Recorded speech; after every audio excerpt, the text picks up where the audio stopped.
Mes chers amis, dimanche dernier, l'Évangile nous présentait un récit qui parlait de la foi.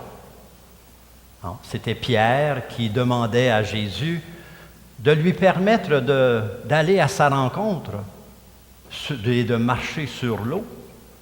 Et on sait un peu l'histoire. Il avance, fait quelques pas, survient un vent qui bouscule un peu, puis là, il commence à caler. Et là, il crie au secours. Et Jésus, bien sûr, lui tend la main pour le sortir de l'eau et lui permettre d'être sauvé. Et Jésus disait aux disciples et aux gens qui l'entouraient dans son enseignement, « Homme de peu de foi ». Un évangile, un récit qui nous parle de la foi. Ce sont souvent les événements de nos vies qui nous provoquent dans notre foi. Toutes sortes de situations. Et aujourd'hui, l'Évangile nous présente une toute autre situation. Jésus est dans un pays étranger, dans le pays voisin, chez un peuple qui est un peuple, pas ennemi, mais ce n'était pas un peuple ami. C'était des gens qu'on nommait comme païens, c'est-à-dire non-croyants par rapport à la foi d'Israël. C'était un peuple étranger. Et voici qu'une femme s'adresse à lui. « Seigneur, viens à mon secours. Aie pitié de moi. Aie pitié de moi, Seigneur. » C'est une prière qu'on emploie souvent, nous autres aussi, en début de la messe, en début de l'Eucharistie. Qu'est-ce que ça veut dire, « Aie pitié de moi » ? Ça veut dire, Seigneur, accepte de me regarder simplement. Accepte de poser ton regard sur moi parce que j'ai besoin de toi. Porte-moi attention. C'est une belle prière. Mais qu'est-ce que fait Jésus? Il va comme adopter une attitude qui va permettre à la femme de grandir, de continuer à grandir dans sa foi. Que sa foi ne demeure pas comme une foi impersonnelle, mais il va lui permettre d'une façon un peu singulière d'entrer en dialogue avec lui.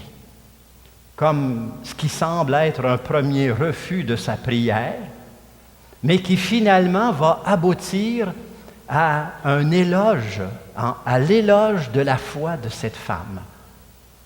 Femme, ta foi est grande. Ta foi est grande. Qu'est-ce que la foi? Est-ce que la foi, c'est une attitude ou c'est comme un don qui est toujours parfait? La foi, c'est un cheminement. Et lorsque la Bible parle de la foi, la parole de Dieu va nous dire, la foi, c'est un don de Dieu. Premier aspect. La foi, c'est un don de Dieu. Dieu se donne dans la création. Dieu se donne par sa parole. Dieu se donne dans les sacrements que l'on fréquente. Dieu vient à notre rencontre dans notre prière. Dieu se donne dans son amour, dans son attention pour chacun d'entre nous. Et le deuxième aspect de la foi, ça dépend de nous, c'est notre réponse. C'est d'être capable d'adhérer, c'est-à-dire de faire confiance et de reconnaître cette présence de Dieu qui vient vers nous. De reconnaître, soit dans un événement, soit dans une personne, soit dans une situation que l'on vit, de reconnaître celui qui vient vers nous, celui qui se donne. Seigneur, prends pitié de moi. Seigneur, viens à mon secours. Seigneur, je crois en ta présence, je crois en cette présence que tu m'offres à tel ou tel moment de ma journée ou de ma vie. Un don, Dieu se donne une réponse. Adhérer avec confiance à la parole de Dieu, à sa promesse. Et ça, c'est tout un dialogue. On voit souvent dans les récits des évangiles comment Jésus entre en dialogue avec les personnes. Aujourd'hui, c'en est un exemple. Dimanche passé, avec Pierre, c'en était un autre exemple. Il y a une multitude de situations. Jésus soit adopte une attitude qui va provoquer le dialogue, ou il va poser une question pour que les gens puissent répondre, mais pas une réponse toute faite. Une réponse qui va permettre aux gens d'avancer dans la foi, de progresser. Et aujourd'hui, c'est ce qui nous est proposé avec la parole de Dieu. Est-ce que notre foi est une foi, on pourrait dire, de routine? Ou si on se laisse interroger, ou si on se laisse provoquer par la parole de Dieu que l'on entend, ou par des événements où Dieu est présent. Je vous donne un petit exemple. Au mois de juillet, j'ai pris des vacances.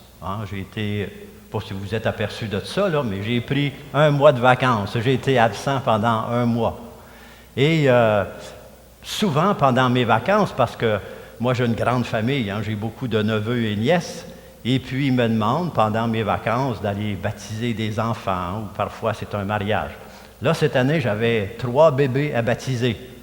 Alors, ça occupe des vacances, hein? Et puis, avec mes neveux et nièces, évidemment que je connais bien, que je rencontre avant le baptême, je leur pose toujours la question, comme dans les préparations au baptême, on pose la question aux parents, pourquoi vous faites baptiser aujourd'hui? Pourquoi vous voulez faire baptiser votre enfant à l'Église? Et la réponse, je dirais comme dans 100% des situations, c'est à peu près celle-ci. C'est parce qu'on veut que notre enfant reçoive un peu le même héritage que nous autres on a reçu. Qu'il soit baptisé dans la même foi. Qu'il vienne comme s'accrocher à l'héritage qu'on a reçu et qui nous aide à vivre aujourd'hui. Qu'il vienne comme établir sa vie dans la parole et dans l'amour de Dieu. Et moi, j'interprète cette réponse, je trouve ça très beau d'abord, et j'interprète cette réponse un peu comme ceci. Ça veut dire qu'un individu tout seul, ou des parents, surtout dans notre monde d'aujourd'hui, tout seul, ils ont beau vouloir accueillir l'enfant avec tout leur amour, c'est comme s'ils disaient, nous autres, on n'est pas assez forts tout seuls pour réussir à donner tout ce qu'on veut à notre enfant. On a besoin de l'aide de tout l'héritage de tous ceux et celles qui nous ont précédés. On a besoin de la foi de nos parents, de nos grands-parents, de tous ceux qui nous ont aidés à croire en Dieu. Et à cette réponse, j'essaie toujours de les amener un petit peu plus loin. Là, je leur propose un geste. Je leur dis, vous allez voir, pendant le baptême, à plusieurs occasions, on fait soit un signe de croix sur le front de l'enfant pour l'accueil, ou le prêtre impose la main pour dire la présence de Dieu dans la vie de cet enfant. Je dis, ce que je vous propose, c'est d'apprendre en quelque sorte votre métier de parent face à cet enfant. Je dis, à tous les soirs, quand vous allez coucher votre enfant, faites-lui un signe de croix sur le front pour le confier à Dieu. Et ça, ils sont surpris de ça. On a-tu le droit? Je comprends que vous avez le droit. Hein? Vous êtes leurs parents. Bénir leur enfant à tous les soirs. Et simplement dans un petit geste, d'une façon mystérieuse, confier cet enfant à l'amour et à la protection de Dieu. Voilà votre responsabilité de parent. Est-ce qu'ils le font à tous les soirs ou à tous les jours? Ça, c'est leur responsabilité. Mais je crois qu'ils le font assez régulièrement parce qu'ils trouvent ça très beau de recevoir avec tout ce qui suit, de recevoir cette responsabilité. Chacun dans notre vie, on est responsable de la foi qu'on accueille, qu'on a reçue. Chacun dans notre vie, on a la responsabilité de nous laisser provoquer, de nous laisser interpeller pour grandir dans la foi, à travers les événements, à travers la parole, avec la parole de Dieu et avec la présence de Dieu qui sait nous accompagner. Dieu se donne, nous avons à l'accueillir et accueillir le don qu'il nous fait. Cette semaine, nous avons célébré la fête de l'Assomption. Cette semaine, nous avons célébré Marie comme étant celle qui nous précède dans la foi, celle qui nous accompagne dans la foi, celle qui nous aide à aller vers Dieu avec toute la confiance nécessaire pour réussir, à avancer, à progresser. Nous lui demandons aujourd'hui de continuer à nous manifester sa lumière et sa présence pour être capable de reconnaître le don de Dieu et être capable de répondre à cette parole.